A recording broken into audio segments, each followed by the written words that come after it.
Do you think dysphoria follows you for life? Does it mean transsexuals will always be sad?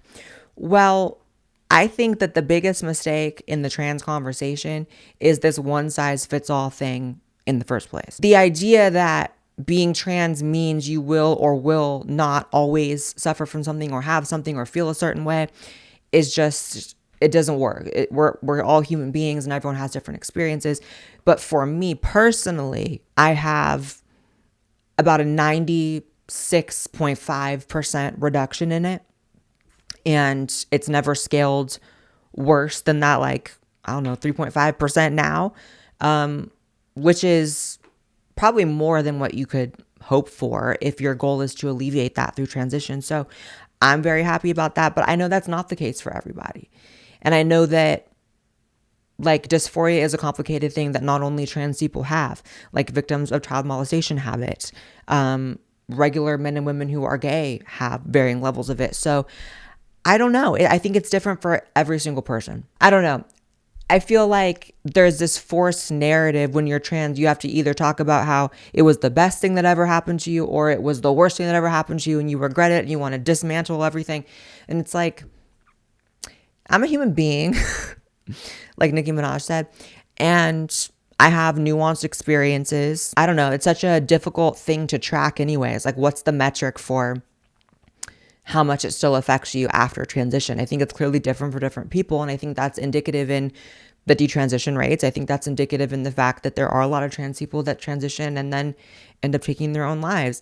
But I'm in the camp that doesn't do that. That's probably why it's so dangerous. And it's this roll of the dice that you don't want for kids because you don't know until you know. You really don't know until you know. Why are you anti-Semitic?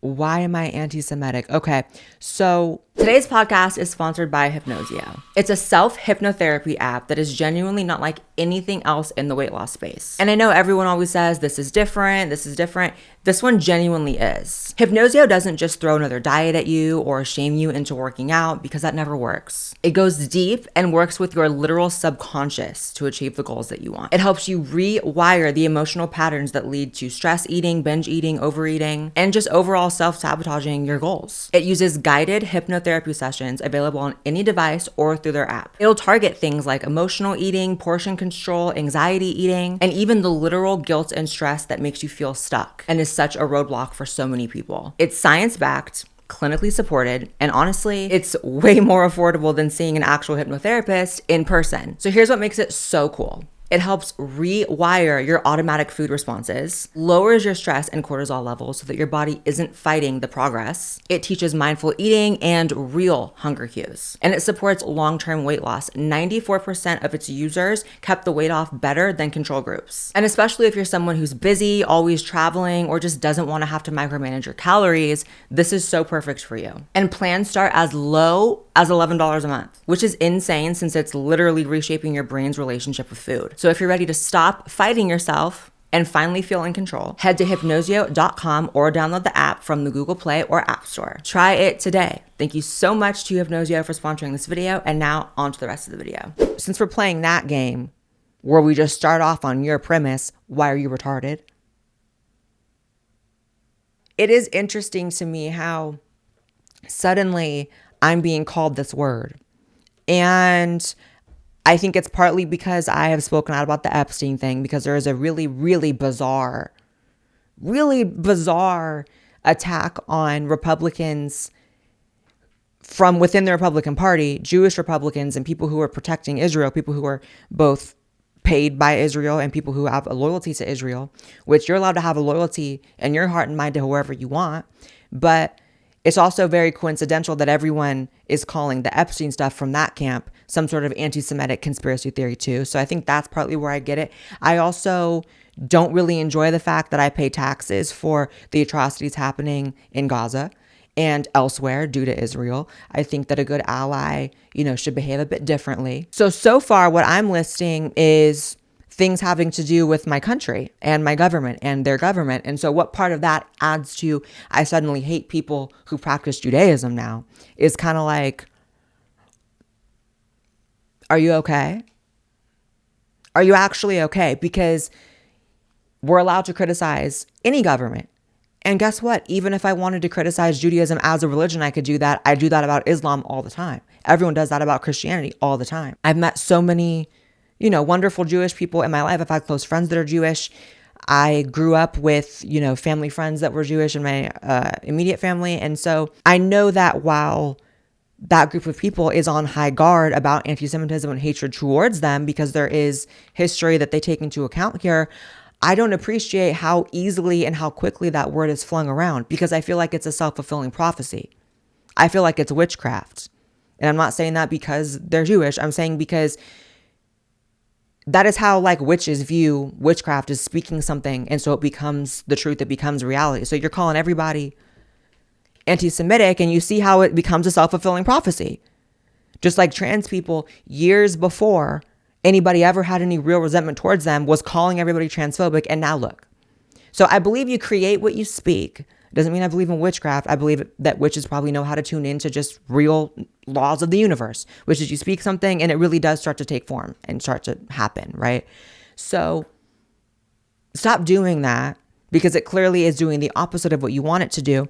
Second of all, I don't think it's very smart to create impossible conditions for supporting you. So if you are anti-Semitic, if you want the Epstein clients revealed, I'm sorry, that is an impossible condition for me to meet. I am not going to care more about being called anti-Semitic. If you're saying that it's anti-Semitic to not have blind support and want forever involvement in Gaza, I'm sorry, that's an impossible condition for me to meet. I don't care more about being called anti-Semitic than I do that. So you can see humans are only but so complicated. You can see this same exact phenomenon happen with other groups. We cover trans a lot on here. That's exactly what trans people did. They set up all these impossible conditions for support. It's cool and all that you use my pronouns, but you have to support kids getting sex changes. Otherwise, you're transphobic. Most people couldn't meet that. You have to support men and women's sports or you're transphobic. Most people couldn't meet that. And the proof is in the pudding that they could meet it when people were just like, hey, just accept me for who I am. And, let's try to live on this planet together. That's what the trans motive was for a while. And then it became, here's a list of all the things I need you to support. Otherwise, you're getting called this word. And that's what a lot of Jewish people are doing. And that's really unfortunate, because I don't like to see that. I don't want Jewish people to feel like their backs are against the wall. But I do need you to stop making impossible conditions for not meeting your anti-Semitic thresholds. And this is something well documented here happening. People like Charlie Kirk, who's like the biggest pro-Jewish, pro-Israel person on the internet, is talking about how he's getting fatigued by people saying he's not doing enough. So it's really not working out for you guys. You have to stop. I say this as someone who doesn't want to enter World War III, who doesn't want to enter this paradigm where everyone's against y'all. I don't like that. It's ugly. And especially when it all has to do with the actions of the elites. I don't want people to feel like they have to turn against their fellow man. I really don't. I want to keep my energy directed at the top, which is the government's facilitating the type of actions that are people getting blamed for on different religions. That's it. So no, I'm not anti-Semitic, but you are retarded. Why can't we get more action towards helping survivors, especially of the Epstein case? Because people don't give a shit. I'm so sorry to burst any bubble. People don't give a shit. There are some people that care because of the theatrics of it, and that's temporary. But unfortunately, people really don't care about victims of shit like this. We don't have a president who cares. We don't have a Congress who cares. We don't have people in the intelligence agencies who care enough to bring justice. So there's people on the ground level that care. I know that I care, but I really do feel like I'm a little bit of an anomaly in that. I think most people either can't wrap their heads around it, they can't relate to it. A lot of people simply don't have empathy too. It's a lot of sociopaths running around out here. Don't ever forget that. I feel like half of the fucking people you meet don't even have one drop of emotional intelligence. And then there's people that don't have the logical, material intelligence to understand the operation. So those few people that both understand the situation through research and what you can find out, and also have the emotional intelligence to care, I don't really see many people like that at all. I think that you can apply, that empathy to people in your real life who or who you see go through things like that, though. I think that is an important thing. And I think that whenever tragedies like that happen in a family or in and we're talking about like sexual abuse. Clearly, there's more to the Epstein stuff than just sexual abuse, but honing in on that, maybe you can't change the world and get people to care about Epstein, but you can care about the person in your life who goes through something, right? So try to apply that. And then when you can apply pressure politically for the Epstein stuff, do it. It's what I do. But it's been a little bit of a black pill. Y'all remember how the same week that I interviewed the Epstein survivor, there's all these articles about me moving to California and not one about me interviewing the Epstein survivor. So that to me was like one of the bigger black pilling moments of recent times where I'm like, oh, ain't nobody give a shit. And people are people are paid to make sure people don't give a shit. Scary. How did you get a female face? God and my surgeon. Do you agree that Brigitte Macron is a man? I don't think so. I have to be so real.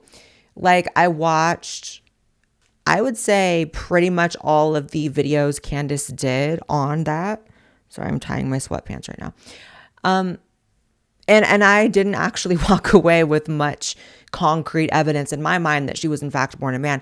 I think there's much more concrete evidence that she has stolen someone's identity. I think there's much more concrete evidence that she is a pedophile. I mean, that's just an objective truth. She got with, the French president when he was like 14. So like, I don't know. I mean, she definitely has a look and she definitely went to a surgeon and whatever, but like, I just have not seen enough to really, really know for sure. I think it's possible, but I haven't been sold on it. What I have been sold on is that her entire situation with the president is shady as fuck, probably set up. They have pedophiles all around them and that they are in a pedophile relationship. Because I think if you started it that way, it still is, right? Like, it still is. So I think that she is a satanic elite who probably eats kids too. And no, I'm not trying to sound funny. I think she probably is. Hello. But I don't know. I don't really have a strong opinion on if she's a man or not. I don't think Candace really proved that as much of a bombshell as she thinks she really did. Subscribe to this podcast as well as my main channel. Follow me on X, Instagram, and TikTok, and I'll see you in the next episode. Bye. Today's podcast is sponsored by Hypnosio. Head to hypnosio.com or download the app from the Google Play or App Store. Try it today.